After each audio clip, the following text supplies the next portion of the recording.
이러므로 우리가 하나님께 끊임없이 감사함은 너희가 우리에게 들은 바 하나님의 말씀을 받을 때에 사람의 말로 받지 아니하고 말씀으로 받음이니 진실로 그러하도다. 이 말씀이 또한 너희 믿는 자 가운데서 역사하느니라. 형제들아, 너희가 그리스도 예수 안에서 유대에 있는 하나님의 교회들을 본받은 자 되었으니 그들이 유대인들에게 고난을 받음과 같이 너희도 너희 동족에게서 동일한 고난을 받았느니라. 유대인은 주 예수와 선지자들을 죽이고 우리를 쫓아내고 하나님을 기쁘시게 하지 아니하고 모든 사람에게 대적이 되어 우리가 이방인에게 말하여 구원받게 함을 그들이 금하여 자기 죄를 항상 채우매 노하심이 끝까지 그들에게 임하였느니라. 형제들아, 우리가 잠시 너희를 떠난 것은 얼굴이요 마음은 아니니 너희 얼굴 보기를 열정으로 더욱 힘썼노라. 그러므로 나 바울은 한 번, 두 번 너희에게 가고자 하였으나 사탄이 우리를 막았도다. 우리의 소망이나 기쁨이나 자랑의 면류관이 무엇이냐? 그가 강림하실 때에 우리 주 예수 앞에 너희가 아니냐? 너희는 우리의 영광이요 기쁨이니라. 아멘. 우리가 지난주에 복음을 위탁받은 자, 그것이 사역자일 수도 있고 성도인 여러분 모두의 반드시 감당해야 될 일이다. 왜냐하면 예수님이 너희는 가서 제자를 삼아라. 그래서 그 제자가 제자를, 그래서 어떻게 그리스도의 편지를 전해줘서 그 편지대로 사람들이 살아가게 하는 것, 그것은 우리 모두의 숙제라고 했습니다. 그래서 복음을 위탁받은 자들이 어때야 된다? 본을 보이는 사도의 모습 제가 쭉 정리를 해드릴게요. 아첨하는 말 하지 말고, 탐심의 탈을 쓰지 말고, 사람의 영광을 구하지 말고, 권위를 주장하지 말고, 권위를 주장하지 않는 것이 겉으로 드러날 때 어떻게 드러난다? 유순함. 기억나시죠? 유순하게 드러난다. 그래서 사역의 현장에서 권위를 드러내지 않는 사람, 유순한 사람이 되어야 된다. 그리고 목숨까지 내어줘라. 그 다음 절대로 남에게 폐를 끼치지 말아라. 그게 이제 우리 지난주에 봤던 본을 보이는 사도들의 모습이었습니다. 자, 그러면 오늘 말씀은 그것들을 쭉 이야기하고 그것이 하나님께 합당히 행하는 것이다 라고 이야기를 했습니다. 그러므로 그렇게 함으로 해서 우리가 하나님께 끊임없이 감사하는 것은 너희가 우리에게 들은 바 하나님의 말씀을 받을 때 사람의 말로 받지 않고 누구의 말씀으로? 하나님의 말씀으로 받음이니 정말 그렇다. 이거는 무슨 얘기일까요?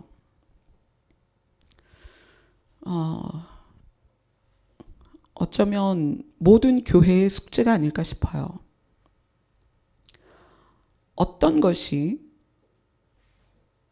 모든 목회자가 강단에 서서 성경을 풀어서 설교를 하고요. 모든 목회자가 강단에 서서 예수님의 말씀으로 하나님의 말씀으로 설교를 하는데 그것이 언제는 사람의 말이 되고 언제는 하나님의 말씀이 되느냐는 거예요. 언제? 전하는 입장에서는 언제 사람이 말이 되느냐? 하나님의 말씀을 가지고 내 의도가 들어가면 그건 이제 사람의 말이에요. 그러니까 전하는 입장에서 말씀을 선택할 때 의도에 의하여 성경 구절을 찾으면 이미 그건 사람의 말입니다. 의도, 목적. 뭐 예를 들어서 전도를 많이 하게 해서 사람을 빈자리 없이 채우고 싶다.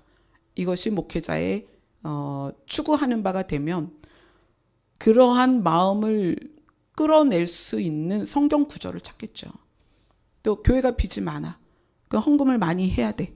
그럼 헌금을 많이 하게끔 그 마음을 심리를 유도할 수 있는 말씀을 성경에서 찾는단 말이에요. 그러면 동일한 성경 말씀을 가지고 강단에 서지만 그때부터는 그것은 하나님의 말씀이 아니라 사람의 말이에요. 사람이 의도대로 선택한 성경 구절일 뿐이에요. 그건 말씀이 아닙니다. 그러면 전하는 입장에서 언제 하나님의 말씀이 되느냐? 신구약 66권은 동일합니다. 저도 52주 모든 설교를 성경 66권에서 합니다. 그런데 때에 따라서 우리 성도들에게 하나님께서 하나님의 마음을 부으시기 위해서 어떤 성경 구절에 하나님의 마음을 부으시고 이것이 이러한 뜻인데 내가 지금 너희에게 원하는 바다, 이렇게 감동을 주시면 그건 하나님의 말씀이죠. 그래서 사역자는 제가 아까 혼난 것처럼 산만함이나 집중 못하는 그런 시간이 있으면 안 되는 거예요. 늘 집중되어 있어야 되는 거예요. 제가 그래서 외부로 바쁜 거 별로 안 좋아하고 모든 것을 교회 안에서 처리합니다. 상담도 교회 안에서 하고 노회 모임을 한 번도 간 적이 없어요. 그래서 그것도 저는 교회에서 해결합니다. 노회 목사님들을 교회로 불러요. 다 어르신인데 다음 주 29일 월요일 날 노회 목사님들이 저희 교회로 오십니다. 그래서 식사 대접하고 회비 낼 거 있으면 내고 1년치 다 내버려요. 왜요? 또 안 모셔려고. 또 오시면 안 되잖아. 제가 또 노예 안 가려고. 그냥 교회에서 다 해결합니다. 자체적으로. 돌아다니는 거 제가 되게 싫어해요. 왜냐하면 그게 굉장히 산만해지고 집중을 깨트리기 때문에. 근데 이번에 어쩔 수 없이 종무식을 했습니다. 2017년도 종무식을 하고 계획을 짜고, 이제 계획이라는 게 저희 교회는 이제 1년치 계획을 짜는 게 아니라 매월 우리에게 주어진 달, 그 다음에 종무식이기 때문에 2017년도 돌아보는 뭐 이런 걸 하고 예배도 드리고 그랬는데, 그러한 오고감과 또 여러 가지 문제들이 굉장히 저를 집중하지 못하게 해요. 그래서 제가 웬만하면 행사를 안 잡죠. 근데 어쨌거나 이번 주는 좀 그런 일들로 인해서 산만함이 있었기 때문에 그래서 기도하는데 혼났습니다. 저에게 요구하는 집중도가 굉장히 커요. 그래서 제가 사역자들한테 그랬습니다. 주일날 밤에 나 오늘 내일 하나님 말씀 받아야 되는데 내가 큰일 났다. 내가 화요일까지 외부에 가 있어야 되니까. 다행히 말씀을 주시긴 했지만 제가 집중을 여러 날 못했습니다. 여기에서 나오는 하나님의 말씀, 이 하나님의 말씀이 성경을 적용한다고 해서 하나님의 말씀이냐? 그렇지 않습니다. 사람의 의도와 계획이 들어가면 그건 사람의 말이 되는 거예요. 자, 그 다음에 전하는 입장 말고 듣는 분들 입장에서 어떤 것이 사람의 말이고 어떤 것이 하나님의 말씀인가? 여러분들이 누구에게 집중하냐에 따라 다릅니다. 여러분들이 만약에 강단에 서 있는 목회자를 집중하고 목회자를 바라보고 목회자에게 모든 것을 의탁하는 그런 마음을 갖고 있으면 여러분이 들을 때 사람의 말이 돼요.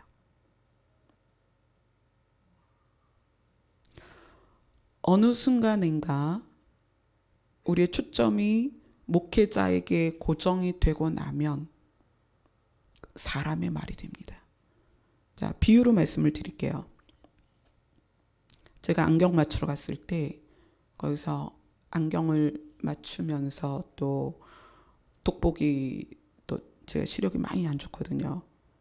그래서 여기 있는 책 글씨는 잘 안 보여요. 사실 이 안경으로는 도수가 안 맞아요. 여기 있는 게 안 보여서 맨날 버벅대요. 근데 이거를 뺐다 꼈다 하기가 귀찮아서 그냥 하는데, 안경을 맞추는 동안에 하나님께서 그런 말씀을 주세요. 수도꼭지에서 물이 나오는데 사람들은 수도꼭지가 중요해서 수도꼭지를 달았을까? 물이 중요해서 수도꼭지를 달았을까? 당연히 물 때문에 수도꼭지를 달았죠. 사역자들이, 저를 포함한 거예요. 사역자들이 사역을 하면서 하나님의 은혜를 흘려보내다가 나중에 하나님이 주신 은혜를 흘려보내다가 그 영광을 자기가 취한다는 거예요. 자기가. 그래서 어떻게 해요? 수도꼭지를 금으로 바꾸고 은으로 바꾸고 다이아몬드를 붙인다는 얘기예요. 그래서 저한테 그날 굉장히 강하게 그런 말씀을 주셨어요. 영으로 받는 은혜를 육으로 강하게 하지 마라. 이해하셔야 됩니다. 이 말씀을. 영으로 받는 은혜를 육으로 강하게 하지 마라. 자, 사역자들이 기도하다 보면 영적인 체험 많이 합니다. 또 평신도들도 기도 생활을 오래 하면 영적인 체험을 많이 해요. 근데 그 영적인 체험들을 가지고 또 하나님이 열어주신 은밀한 하나님의 나라에 대한 비밀들과 말씀의 비밀들을 가지고 나를 세우지 말라는 얘기예요. 육을. 그것이 나를 귀하게 만드는가? 아니요. 내가 받은 은사가 나를 신분을 상승시키는가? 아니요. 그렇지 않습니다. 하나님 앞에서의 나의 가치는 늘 동일해요. 예수 그리스도의 핏값으로 사신 나의 예수 생명의 가치, 오직 그거예요. 근데 그것이 하나님의 은혜가 부어졌을 때 은사로도 나타나고 영적인 체험으로도 나타나고 뭐 때로는 질병이 고쳐지잖아요. 제 얼굴 보이시죠? 이게 증거예요. 저 작은 아이 태어나고서 아니죠. 작은 아이가 생기기도 전에 안면마비가 왔으니까. 작은 아이가 지금 17살입니다. 작은 아이가 태어나기도 전에 안면마비가 왔을 때 굉장히 심하게 왔어요. 그걸 저는 17년을 끌어왔습니다. 지금은 거의 표가 안 나는데 우리의 육체가 망가졌다가 하나님께로부터 회복되고 고침받는 이것도 하나님의 은혜잖아요. 그죠? 제가 장골염으로 3년을 방바닥을 기어다녔습니다. 걷질 못해서. 그런데 약을 안 먹고 저는 그거를 이제 한양대병원에서 약을 지어가지고 한 달치를 지어주는데 뭐 이따만한 봉지에 주더라고요. 그런데 딱 한 봉 먹고 버려버렸어요. 약이 너무 독해가지고. 뼈에 관련된 약이니까 너무 독해서 버려버리고 진통제로만 살았어요. 일단 통증이 너무 심하니까. 그런데 그것도 약 안 먹고 지금 현재 전혀 문제가 없습니다. 통증도 없고. 이것도 고침받는 은혜란 말이에요. 은혜. 그런데 우리 각자가 경험하는 은혜들, 신비한 체험들, 신기한 일들이 내 육을 강하게 할 수 있다는 얘기예요. 각자가 그럴 수 있다는 얘기예요. 또 그거를 남들에게 말함으로 해서 남들이 나의 육을 존귀하게 보도록 유도한다는 얘기예요. 성도들로 하여금 목회자가 그걸 유도해서 목회자에게 집중하게 하면 그때부터 성도들은 하나님의 말씀을 듣는 게 아니라 사람의 말을 듣는 거예요. 오늘 말씀을 보니까 하나님의 말씀으로 받았더니 그 말씀이 너희 믿는 자 가운데에서 역사하느니라. 여러분 전부 다 수도꼭지입니다. 여러분 다. 어떤 수도꼭지냐? 하나님의 보좌, 하나님의 누각에서 흘러나오는 생수가 흘러서 각 가정으로 아내에게, 남편에게, 자녀에게, 부모에게 흘려보내야 되는 수도꼭지예요. 여러분들. 근데 그 수도꼭지를 틀어서 나오게 하는 게 뭐냐? 말씀입니다. 말씀. 여기서는 역사한다. 그러니까 말씀이 예수 그리스도잖아요. 예수 그리스도가 우리 안에 역사하셔야 우리라는 수도꼭지를 통해서 하나님의 생수가 각자에게 흘러 들어가는 거예요. 가장 먼저는 나를 통과해야 됩니다. 여러분이 은혜 받지 않고 누구에게 은혜 끼칠 수 없습니다. 가장 먼저 내가 예수 그리스도와의 관계 안에서 내 안에 생수가 흘러야 돼요. 그리고 그 흐른 생수가 어디로? 가정에서, 직장에서, 공동체에서, 가족들에게, 친구들에게, 동료들에게, 교회 공동체, 식구들에게 흘러가야 되는 거예요. 이 말씀이 역사하기 위하여 우리가 반드시 알아야 되는 건 수도꼭지를 강하게 하지 말라는 거예요. 여러분 자기 자신이 만약에 교회 안에서 어떤 사역을 통해서 어떤 활동을 통해서 어떤 봉사를 통해서 자존감이 들락날락한다면 여러분 자기 자신을 점검해야 됩니다. 내가 뭘 했더니 너무 좋아. 아, 이거 했더니 정말 내가 뭔가 하는 것 같아. 그래서 이거 뺏기기 싫어.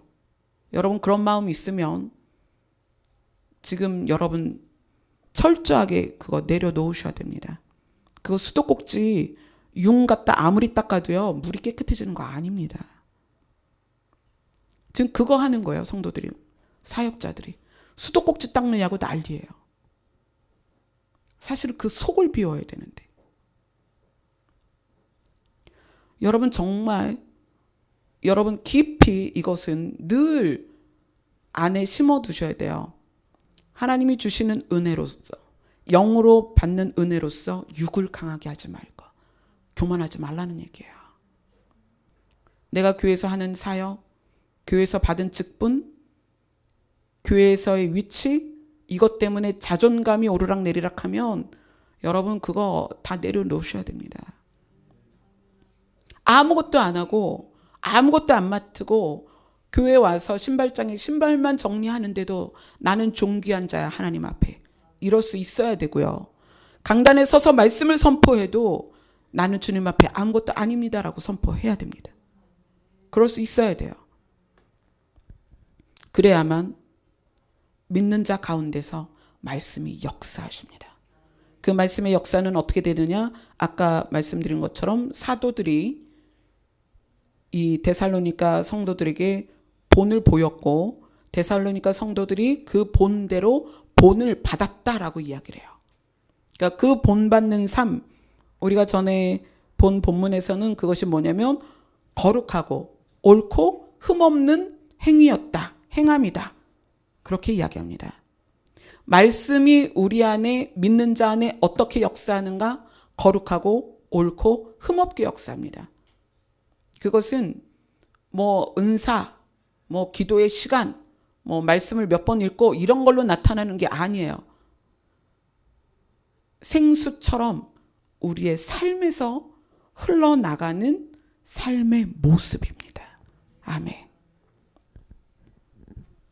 자, 그 다음에 굉장히 중요한 부분을 다루고 있습니다. 14절에 보면 형제들아 너희가 그리스도 예수 안에서 유대에 있는 하나님의 교회들을 본받은 자 되었으니 그들이 유대인들에게 고난을 받은 것 같이 너희도 너희 동족에게서 동일한 고난을 받았느니라. 그러니까 유대인들이 유대인 안에서 예수를 믿는다고 고난을 받고 데살로니가인들이 거기에 사는 사람들이 또 그 동일한 동족 안에서 예수 그리스도를 믿는다고 고난을 받는다는 얘기예요.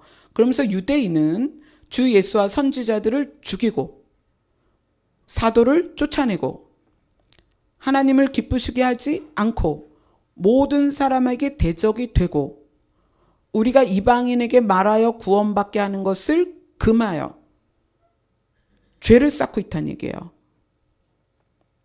그래서 노하심, 누구의 노하심? 하나님의 노하심이 끝까지 그들에게 임했다라고 지금 바울이 이야기하고 있습니다.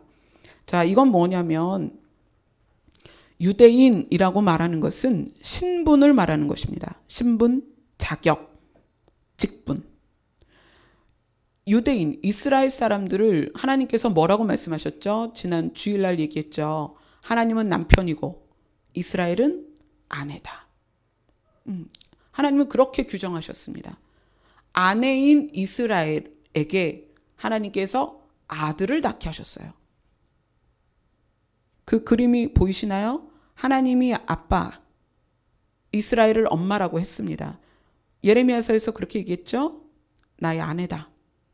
내가 너의 남편이다. 그런데 네가 다른 남자에게 갔구나. 돌아와라. 그리고 그렇게 말씀하신 하나님이 이스라엘 안에서 아들을 낳으셨습니다. 그죠? 자, 그런데 그 엄마, 이스라엘이 엄마로 표현되는데 그 엄마가 어떻게 했어요? 아들을 죽였다는 얘기예요. 아들을 죽이고 선지자들을 죽였어요. 아들이 하나님의 아들이시며 메시아인 것을 전하지도 못하겠다는 얘기예요. 굉장히 중요한 말씀입니다. 그래서 이스라엘이 그렇게 고난을 받은 거죠. 이것은 신분과 자격과 직분이 있다고 해서 그 신분과 자격과 직분이 하나님과의 관계를 보장하느냐? 그렇지 않다는 거예요. 장로가 되고 권사가 되고 안수집사가 되고 평신도에서 서리집사가 되고 또 신학을 갔더니 전도사가 되고 강도사가 되고 목사가 되고 감리교는 이제 또 감독이 있죠. 그러한 직분, 그것이 하나님과의 관계를 보장하지 않는다는 거예요. 그래서 오늘 말씀에 보면 유대인 안에서 그러니까 그리스도인이 된 유대인을 핍박하는 유대인이 있었다는 거예요. 이방인 안에서 데살로니가인들이 예수를 믿는다는 그것 하나만으로 동족에게 핍박을 당했다. 이렇게 얘기를 해요. 근데 여기서 바울이 유대인을 계속 이야기하는 이유는 유대인은 하나님의 아내였단 말이에요. 하나님의 아내였는데 그 아내가 아들을 낳아놓고 아들을 죽여버렸다는 얘기예요. 너무 끔찍한 일 아니에요? 어떻게 엄마가 아들을 죽일까요? 타락은 그런 것입니다. 타락은 관계가 단절되는 거예요. 이스라엘이 하나님과의 관계가 단절이 되니까 이스라엘이 아들을 못 알아봐요. 자기의 남편의 아들인데 그 아들을 못 알아봐요. 그래서 어떻게 했어요? 아들까지 죽였어요. 그리고 그 아들이 하나님의 아들이었다, 메시아였다라고 전하는 사도들까지 다 죽입니다. 그래서 바울이 그렇게 얘기하죠. 하나님의 노하심이 끝까지 그들에게 임하였느니라. 여러분이 어떤 직분을 갖고 있든 교회에서 어떤 사역을 하든 그것이 하나님과의 관계를 보장할 거라고 절대 생각하지 마세요. 그것은 그냥 사역일 뿐입니다. 저는 제가 말씀을 전하고 하나님의 음성을 듣지만 그것이 날마다 늘 ing로 되느냐? 아니요, 그렇지 않습니다.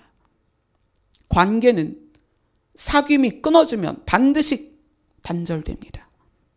그래서 저도 끊임없이 하나님 앞에 나가야 되고 저도 끊임없이 그분 앞에 무릎을 꿇어야 되고 저도 끊임없이 저의 분주함과 산만함을 내려놓습니다.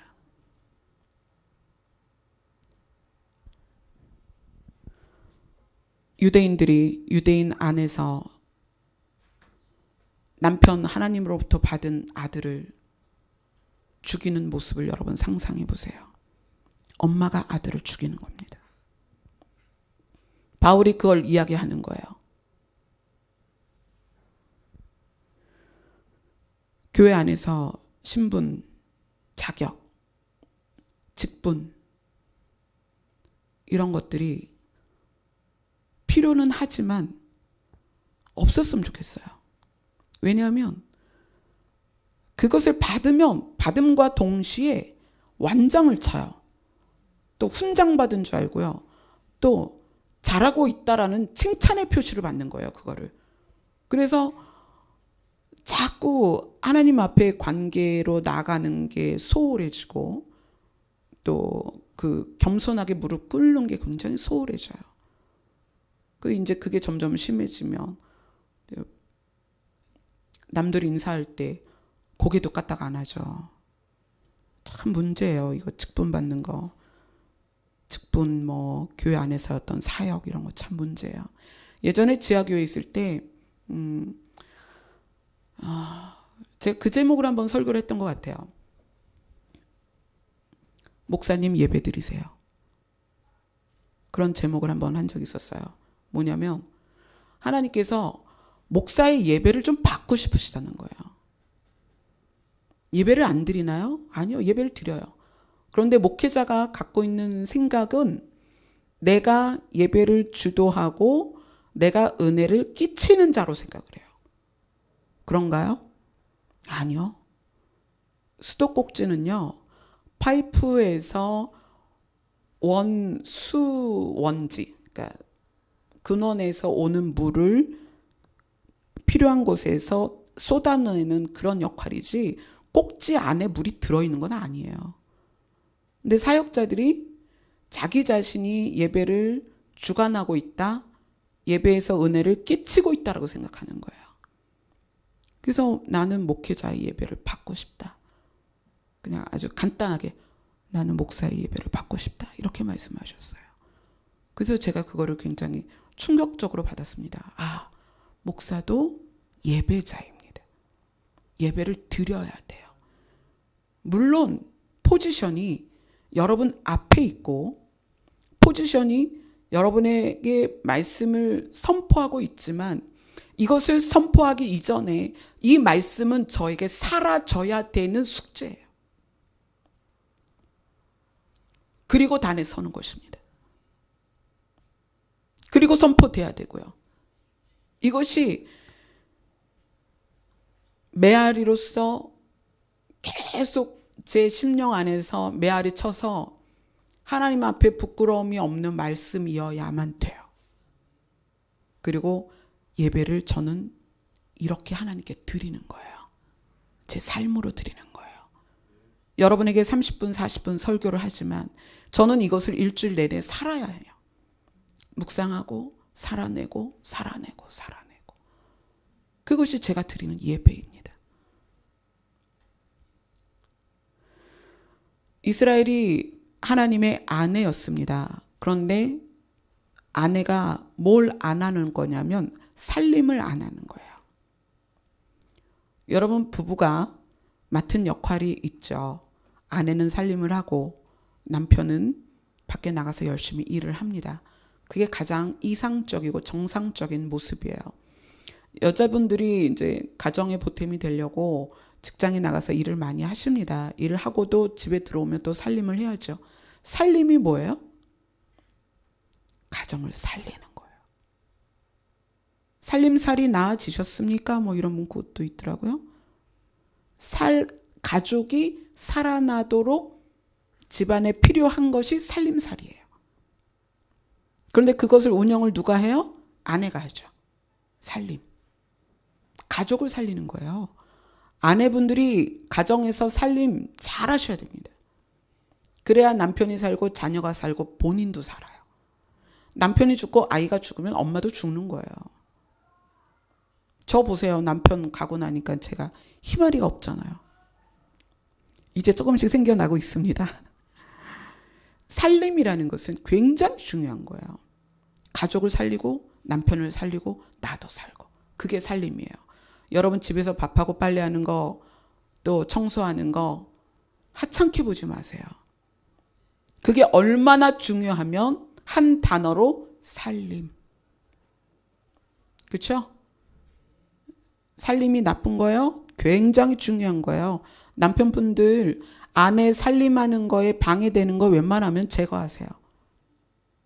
일찍 들어오세요. 도와주세요. 살림 돕는 거 가족이 다 사는 일이에요. 근데 지금 이스라엘이 아내로서 살림을 못하는 거예요. 남편과 단절됐고 남편의 마음도 몰라. 단절됐으니까. 그러니까 남편이 아들을 줬는데 그 아들도 몰라봐. 그러니까 어떻게 돼요? 다 죽는 거죠. 여러분들이 가정에서 아내가 살림하고 살림을 잘하도록 남편이 돕고 이게 가장 아름다운 가정의 모습입니다. 그렇게 하셔야 돼요.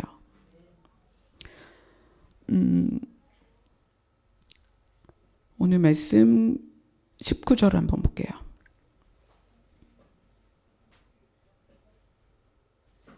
같이 읽습니다. 시작. 우리의 소망이나 기쁨이나 자랑의 면류관이 무엇이냐? 그가 강림하실 때 우리 주 예수 앞에 너희가 아니냐. 아멘. 사역자들에게 있어서 사역자들이 맺어야 될 열매는 생명입니다. 제가 우리 사역자들과 미팅을 가지면 기도하거나 말씀을 나눌 때 꼭 그 말씀을, 또 어떤 분들을 이야기를 할 때 꼭 나오는 말들이 뭐냐면 생명을 열매로서 하나님께 올려드리는 것. 제가 굉장히 많이 강조합니다. 여러분이 그리스도의 편지를 전하는, 제자 삼는 역할을 한다면 그 결과는 뭐냐면 생명을 건지는 거예요. 그래서 그 생명을 어떻게 하나님께 올려드리는 것입니다. 제가 여기서 왜 이걸 하고 있죠? 여러분을 살려서 여러분의 생명을 하나님께 올려드리는 거예요. 저는 그 일을 위해서 이 사역을 하는 것입니다. 사도 바울이 뭐라고 얘기하냐면 예수 그리스도가 다시 오셨을 때 사도 바울의 소망, 기쁨, 자랑이 무엇이냐? 예수 그리스도가 오셨을 때 사도 바울 자신이 예수 앞에 서는 것이 아니라 예수 그리스도 앞에 서 있는 성도를 보는 것, 그게 기쁨이라는 거예요. 아멘. 저도 그것이 기쁨입니다. 그래서 제가 수년째 매주 헌금 봉투에 쓰는 게 있어요. 감사헌금 봉투에. 영혼을 향한 아버지의 뜻을 이루시옵소서. 영혼을 향한 아버지의 뜻이 뭐예요? 한 영혼도 잃지 않기를 소원하시는 것이 아버지의 뜻입니다. 그래서 사도 바울이 예수 그리스도께서 강림하셨을 때 내가 그 앞에 선 것으로 기뻐하는 게 아니라는 거예요. 뭐다? 나는 뒤에 있고 예수 그리스도 앞에 마주 선 성도를 보는 것이 기쁨이라는 거예요. 제 역할이 뭐라 그랬죠? 목회가 뭐다? 목장견이다. 그럼 목자가 있고 양이 있고 목장견은 양 뒤에 있죠. 요 구도가 예수 그리스도가 강림하셨을 때 똑같이 일어나는 거예요. 예수 그리스도가 강림하셨을 때 그 앞에 대면하여 쓴 사람들은 성도들입니다. 그 성도들 뒤에서 사역자들이 기쁨으로 박수를 치는 거예요.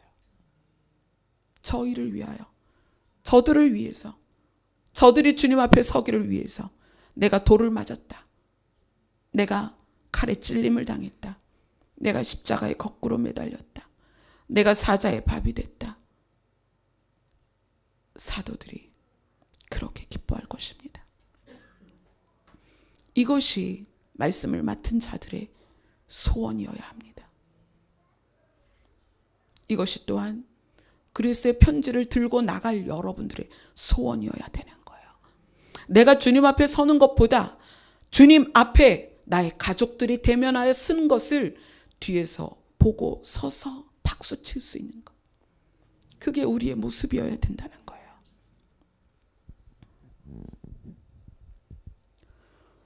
저는 우리 사역자들과 그런 얘기합니다. 함께 가자. 우리 아버지 나라 함께 가자. 한 사람도 낙오되지 말고 함께 가자. 저희는 종무식을 1월에 합니다. 종무식을 1월에 하는 이유는 저는 사역자들이 끝까지 같이 가기를 소원합니다. 한 사람도 이탈되지 않고 예수님 오실 때까지 같이 가자. 일반적으로 교회들은 종무식을 11월이나 12월 초에 해요. 왜냐하면 가장 교회의 중요한 행사는 12월 말에 있습니다. 그래서 인수인계를 하고 새로운 자리에 배치되고 그럴 수 있는 거를 초반에 둬요. 11월 말이나 그때. 그래서 인사이동하고 자를 사람 자르고 이렇게. 그리고 중요한 행사는 있을 사람이 하도록 하죠. 저희는 1월에 종무식을 합니다. 왜냐하면 가장 중요한 일을 지금 사역자와 하기 위해서예요. 그래서 성탄절과 연말을 함께 보내고 그리고 1월 달에 종무식을 하는 거예요. 그리고 2018년 스타트는 2월에 스타트를 합니다. 저는 우리 사역자들과 끝까지 가고 싶습니다. 또 여러분 한 사람도 저는 이 땅에 남겨두고 싶지 않습니다. 여러분들이 가족들 한 사람 한 사람에게 그런 마음을 가지셨으면 좋겠습니다. 한 사람도 포기하지 마세요. 저희 작은 아이가 어제 그런 얘기를 하더라고요. 엄마, 예수님이 곧 오실 것 같은데 근데 좀 두려워. 예수님 오셨을 때 나 준비되어 있지 않으면 어떡하지? 그래서 제가 그랬어요. 너의 이름을 하나님께 올려드렸고 하나님께서 예수님 오시기 전에 너를 반드시 준비시켜 주실 거야. 이렇게 얘기를 했어요. 근데 그 아이가 엄마 며칠 전에 꿈을 꿨어. 그러면서 꿈 얘기를 하는데 꿈에 어떤 열매를 자꾸 먹으라고 하는데 그냥 이 아이는 꿈이니까 알아진 거예요. 아, 이 열매만 먹으면 이제 나는 준비가 끝나는구나. 그러니까 꿈에 이제 알아졌어요. 그런데 자기가 아직 열매를 안 먹고 있는 거예요. 그런데 열매를 안 먹고 있으니까 예수님이 오시려다가 다시 자리에 앉으시고 또 오시려다가 다시 자리에 앉으시고 이러면서 그 아이에게, 저희 찬주에게 열매를 먹기를 기다리신다는 거예요. 그래서 그 꿈을 깨고 어제 저랑 대화를 하면서 제가 하나님이 예수님을 보내실 때 반드시 너를 준비시켜 주실 거야 했던 그 말 때문에 그 꿈이 생각이 난 거예요. 엄마 내가 꿈을 꿨어. 꿈을 꿨는데 그 꿈에서 자꾸 열매를 먹으라고 하는데 내가 안 먹어. 근데 꿈 안에서 아, 이 열매를 먹으면 내가 준비가 끝나는구나 알아졌는데 예수님이 내가 열매를 안 먹어갖고 지금 못 오고 계시대. 그러면서 막 그 얘기를 하는 거예요.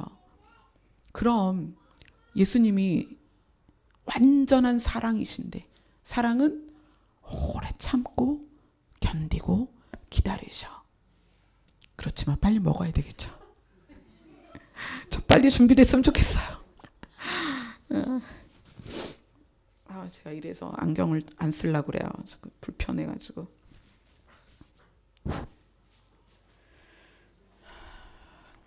정말 함께 갑시다. 아버지 집. 여러분 한 사람도 남지 마세요. 여러분들이 예수님 강림하셨을 때 그분 앞에 대면한 여러분들의 뒷모습을 보면서 우리 사역자들이 박수를 쳤으면 좋겠어요. 우리 사역자들이 그때 이제 2018년도 스타트 사역자는 7명입니다. 7명이 쭉 서서 우리 모든 성도들이 주님 앞에 올려진 것을 감사하고 기뻐하고 울면서 박수 쳤으면 좋겠어요. 사도 바울이 고백했던 것처럼 여러분이 주님 앞에 서는 것, 그것이 저의 기쁨이고 소망이고 자랑의 면류관입니다. 아멘, 아멘. 기도하겠습니다.